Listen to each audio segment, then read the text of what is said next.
Something that all entrepreneurs, all marketers will tell you is fail fast and fail often. And also learn to deal with those failures because it is inevitable that you will fail at some point. So the first launch that I ever did was a complete failure. I made 0 sales on my first launch. I poured months of work into launching my offer, learning about my avatar, building out all my sales pages, creating my website, really worked hard. I poured a lot of energy into that first launch. And guess what? Nobody bought. It was pretty tough, I have to tell you. Welcome to A Creative Odyssey.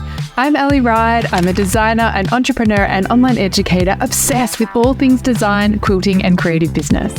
Whether you're a seasoned quilter or you're just starting out, whether you're passionate about design and textiles, or whether you're a creative business geek who loves to nerd out on all the moving parts that go into making a creative business thrive, you are in the right place. I'm excited to share insights from my creative odyssey with you as I navigate design, creativity, and growing an online business on this journey as a creative entrepreneur. Are you ready to explore the possibilities of design and discover the world of creative business? It's time to embark on a creative odyssey.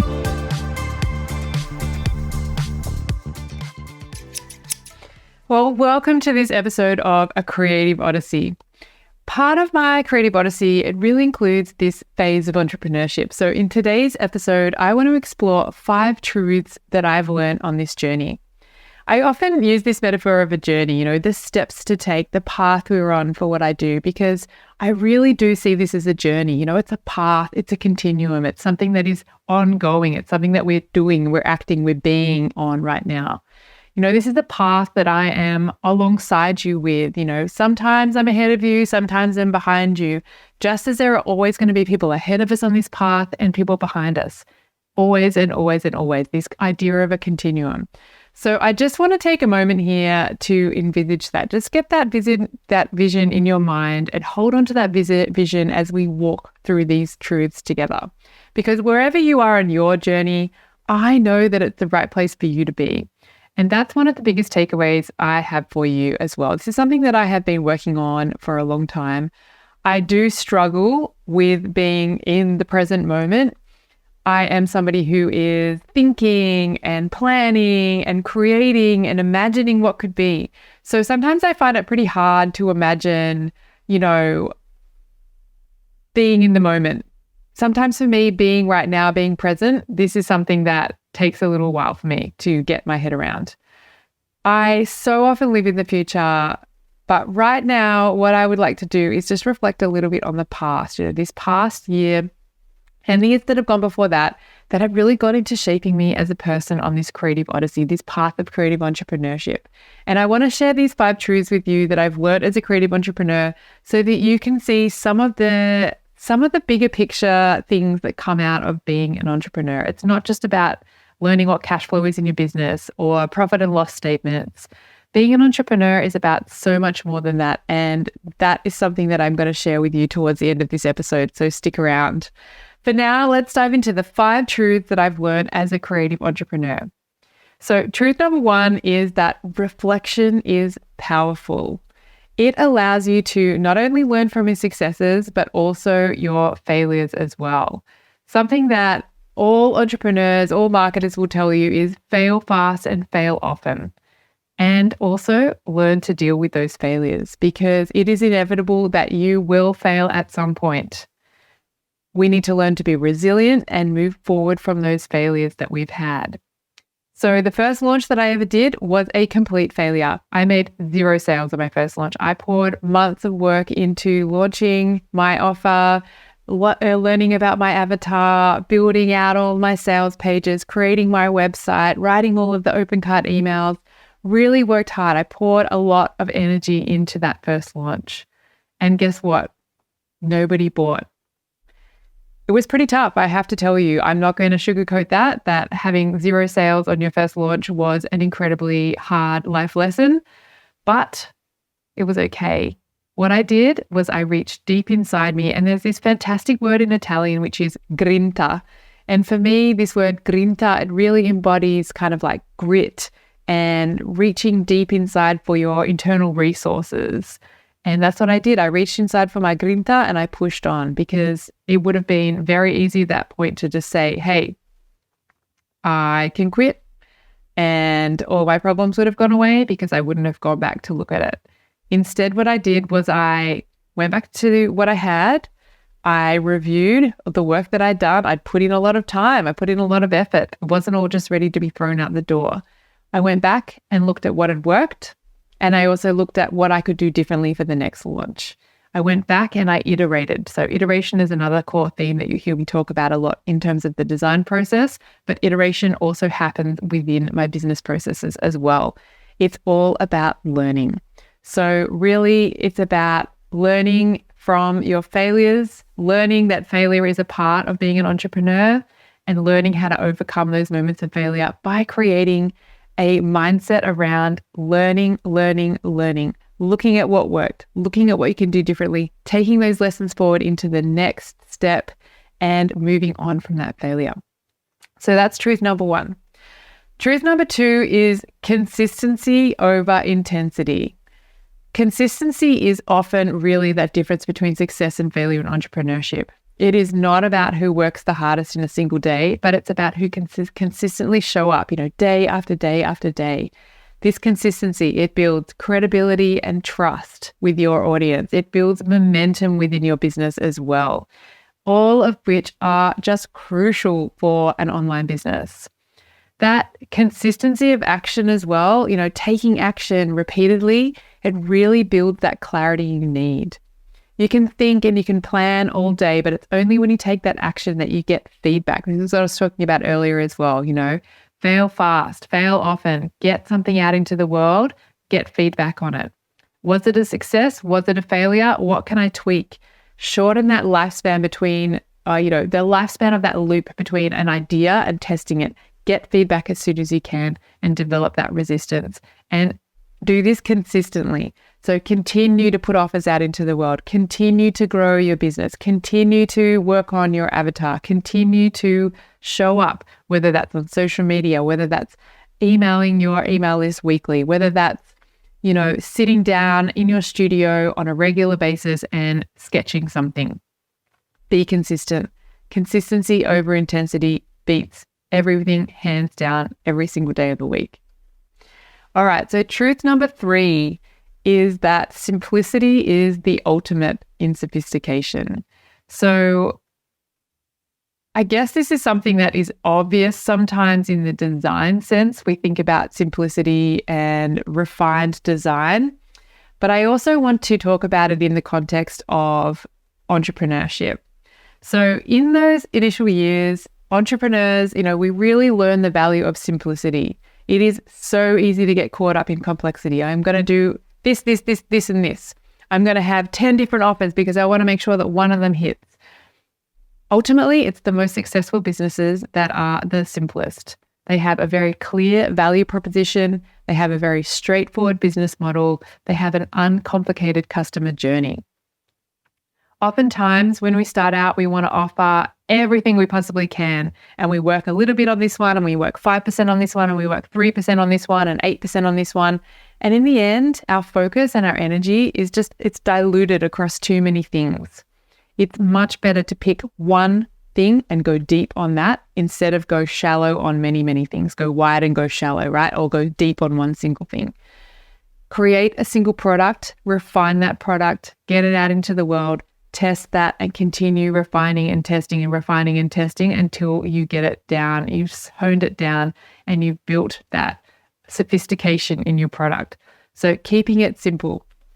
Again, this is true in design as well, right? I could have written a short letter, but I didn't have the time. You've all heard this quote. Often it's attributed to Mark Twain, but it's also attributed to many other people if you do a quick search on the internet.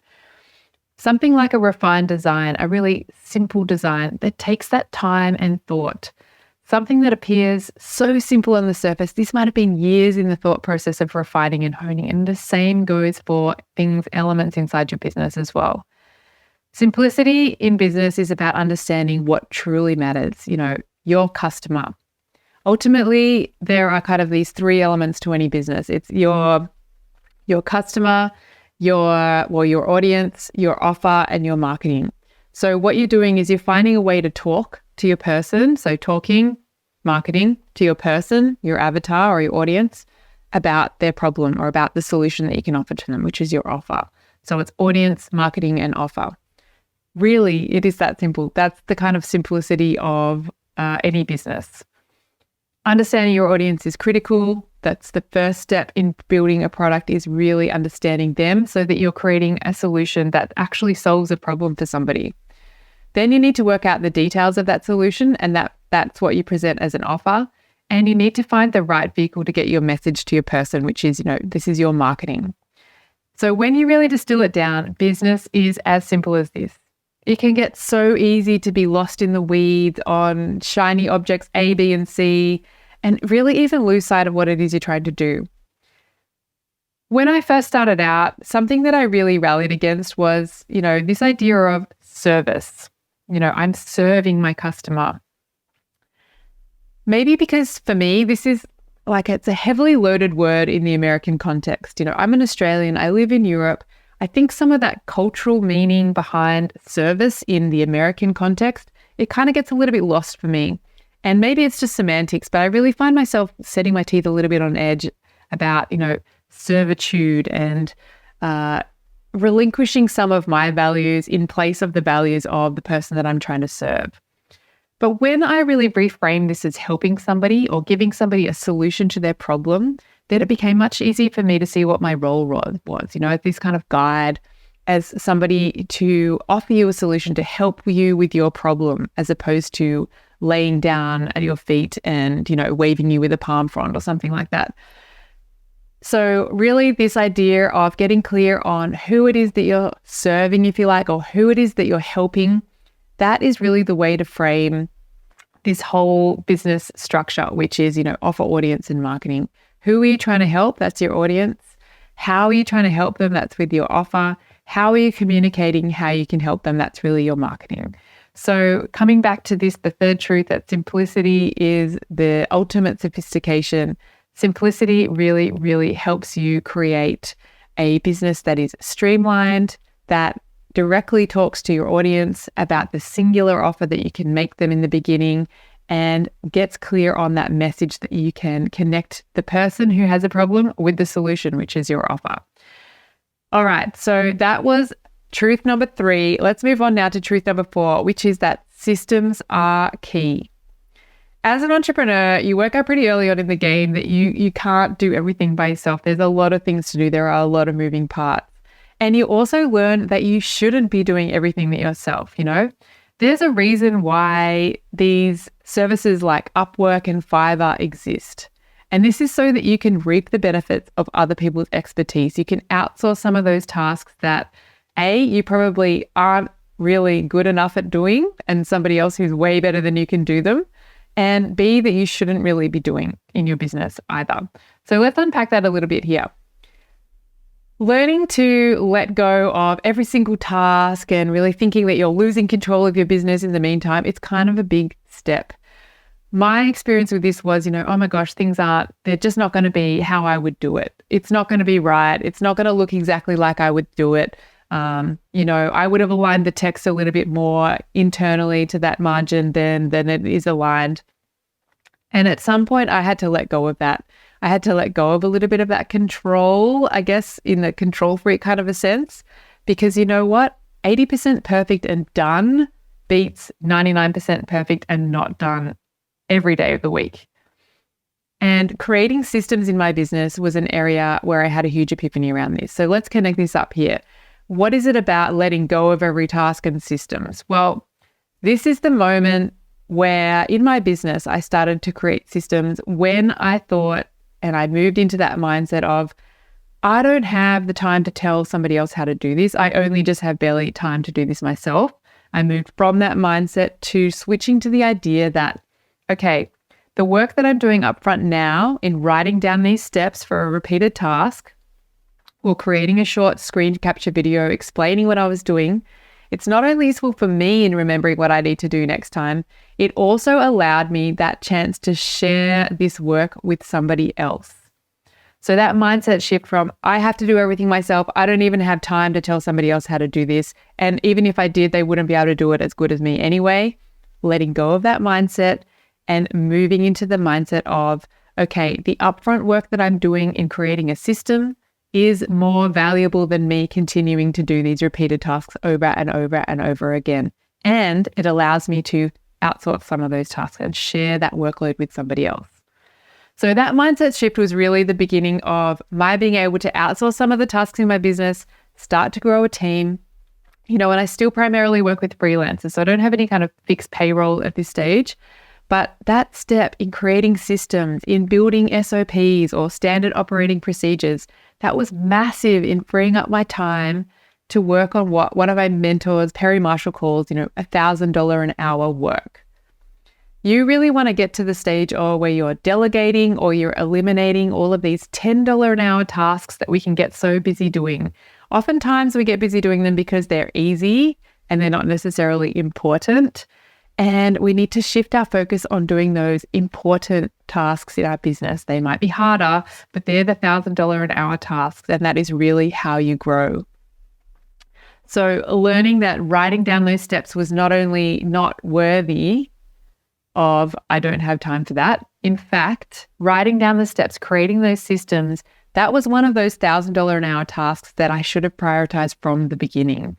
So now every time that I have a task that I know is something that's going to come up again and again, for example, creating content, every week I need to create some content in this podcast, I'm sending out my email every week, I'm posting on social media.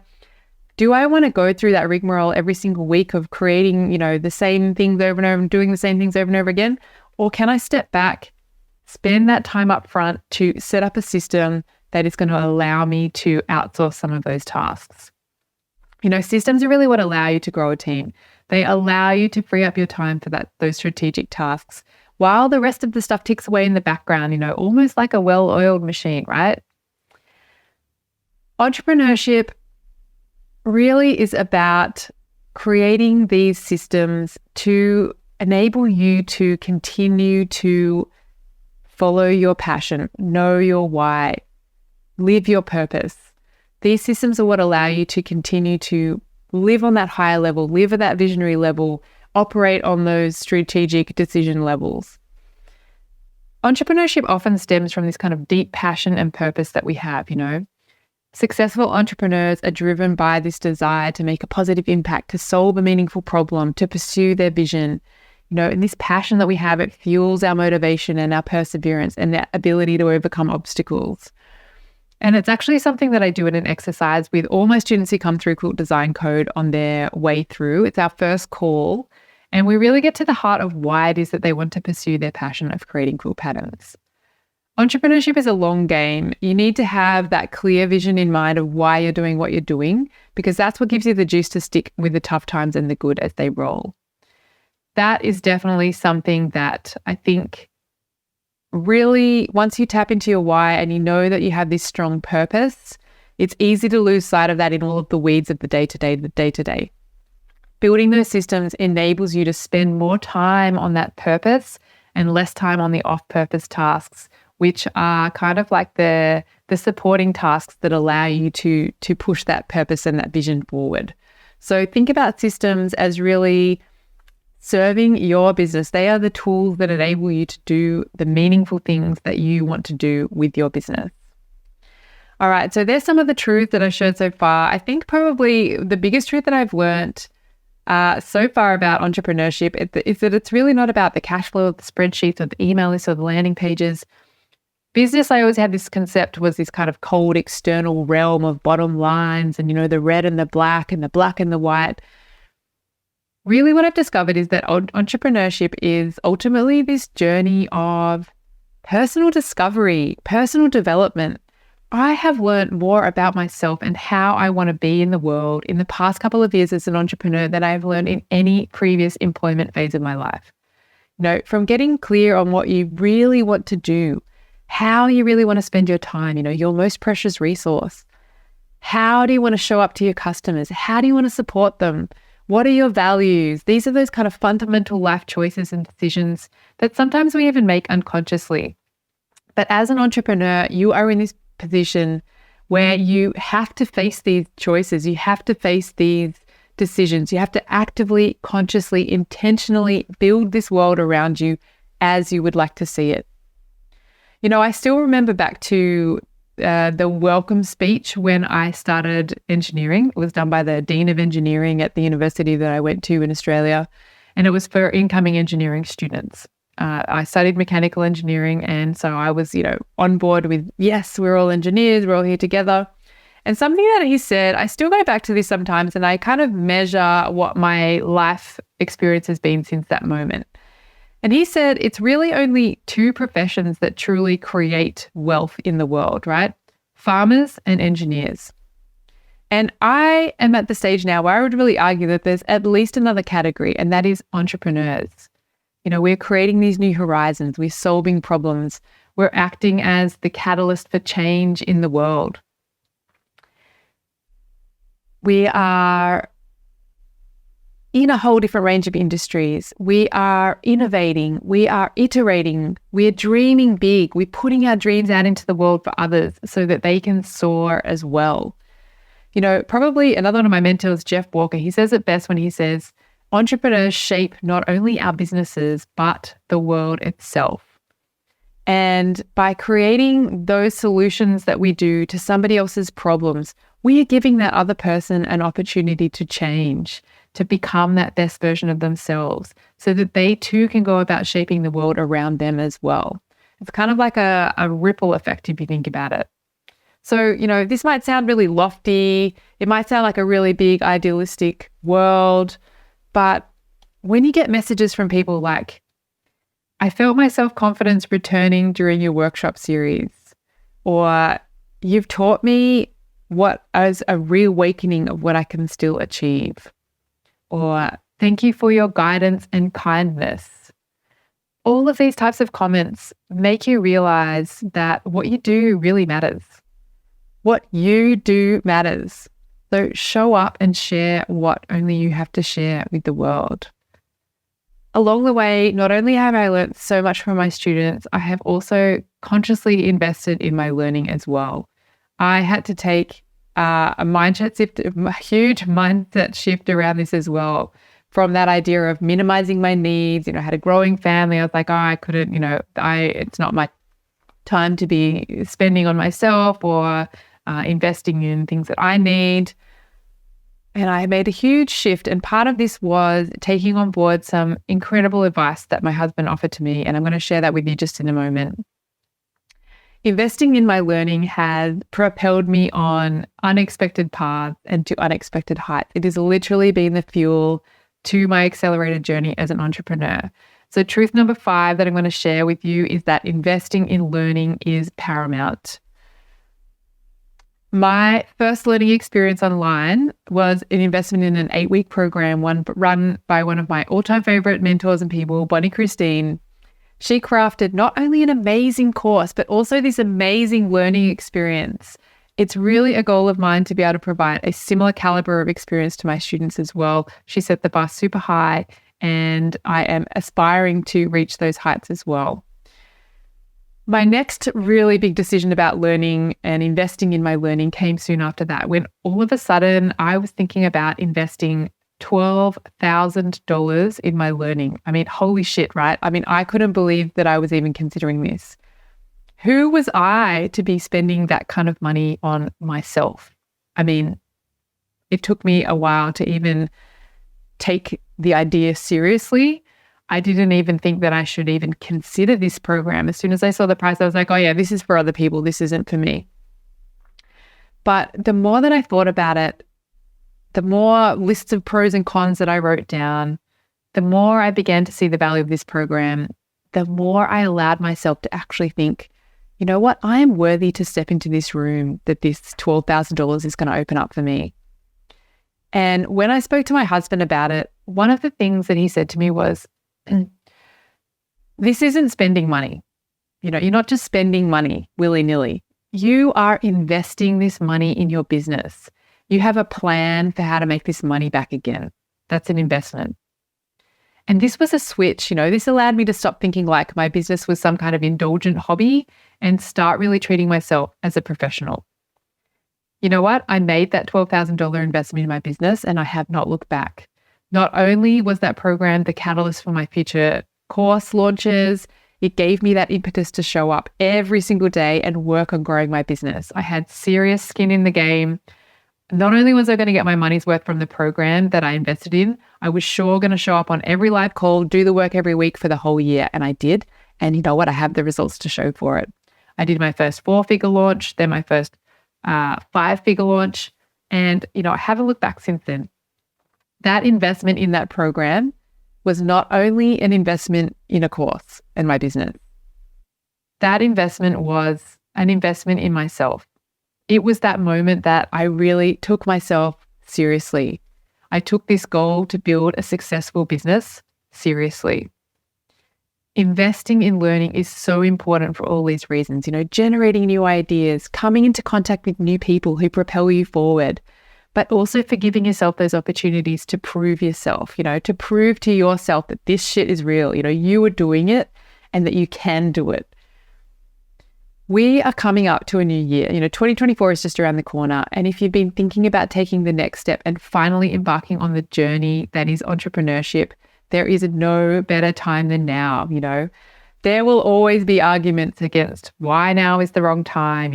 I don't have time. I've got other commitments on. It's to the 10th of January, not the 1st of January. I've already missed the boat. I'll start in the springtime, whatever it is. I want to put the power firmly in your hands. There's always going to be arguments about why now is the wrong time until that you decide that now is the right time. And you are in charge of that decision. You are in charge of that decision to choose to show up, to choose to treat yourself like a professional, to choose to invest in yourself and your business, to choose to invest in a learning program that's going to propel you on a path that you might not even know exists yet. I didn't know the path that I was going to step onto after taking those learning programs. Those programs, that learning, that opened up so many opportunities, so many possibilities for me. I'm going to be opening up a very special offer for you, not only for my signature 8-week course called Design Code, but also my ongoing mentorship, Creative Business Builder, as well as my highest tier individual support program. And, due to the nature of this program, I meet people one-on-one. I'm only able to offer a really few limited spots for this program. So if you're interested to find out more about this, you can head to aliryde.com/professional to hear more about how you can maximize that return on your learning investment in 2024. I really can't wait to see what you're going to create as you embark on your very own creative entrepreneurship journey. I can't wait to offer my own personal support as you grow into that creative entrepreneur that I know you can be. Head to aliryde.com/professional. Let's do this together. These truths that I've learned on the path, these have been long and hard-fought truths to win and learn. I can help you learn these truths faster, with more ease, with less overwhelm, and with that community support and guidance that you get inside a small, close-knit program like the programs that I run. I am so pleased that you tuned in today to hear these 5 truths about entrepreneurship, the 5 truths I've learned as a creative entrepreneur over the past years, growing my creative business online. I'm looking forward to seeing what you're going to create, and I can't wait to help you on your journey on this creative entrepreneurship path as well. I'll speak to you again soon. Bye for now.